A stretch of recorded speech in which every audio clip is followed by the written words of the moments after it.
No one wakes up and decides to be corrupt. No one starts their career thinking, "Today, I'll betray my values." We all start as the hero of our own story. We walk into our first jobs with a set of values we believe are unbreakable. But ethics isn't a solid rock, it's more like a shoreline, slowly being eroded by a tide we barely notice. Most people think corruption begins with a big decision. A large bribe. A deliberate, dark plan. But the moment ethics breaks, is almost invisible. It starts small. A free coffee. A thank you gift. A meal paid for by someone who says, "I just appreciate your help." At that moment, saying no feels awkward. It feels ungrateful. So you accept. And nothing happens. No punishment. No consequence. The world keeps spinning.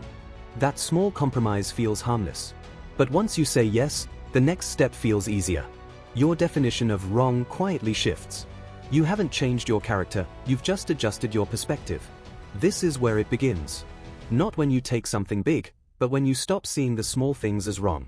Corruption isn't always about greed. Sometimes, it's about survival. Imagine an honest officer. He joins with ideals. He wants to help people. He refuses the speed money everyone else takes. To his colleagues, he isn't a hero, he's a liability. He's the slow one. The one who makes everyone else look bad. And then, the system reacts. He isn't invited to lunch. His files are misplaced. He is transferred to a remote post where he can't do any harm. Human beings are tribal by nature. To be cast out of the tribe is a deep, psychological threat. Eventually, he doesn't take the bribe for the luxury. He takes it for the belonging. He's tired. He's alone. The system has made it clear, join or struggle. When he finally takes that envelope, it's not a celebration of greed.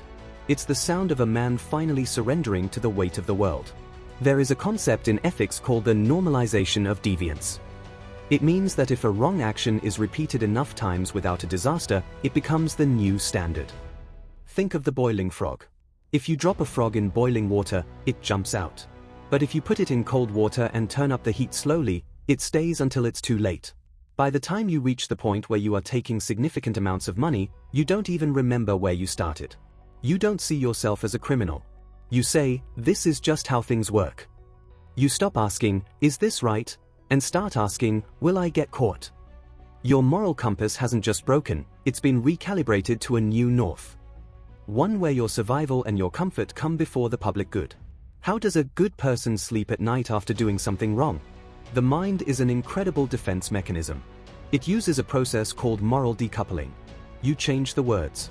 It's not a bribe, it's a consultation fee. It's a processing charge. You shift the blame. Everyone does it. If I didn't take it, someone else would. You tell yourself the Robin Hood fallacy. I'm taking this money from a rich system to pay for my kid's school or my mother's surgery. You turn your vice into a virtue. And slowly, the people you are supposed to serve become just numbers. Cases. Files. Not human beings. When the humanity disappears, the weight of the guilt disappears with it. So, what is the solution? If systems create corruption, then systems must prevent it. Integrity is not a solo sport.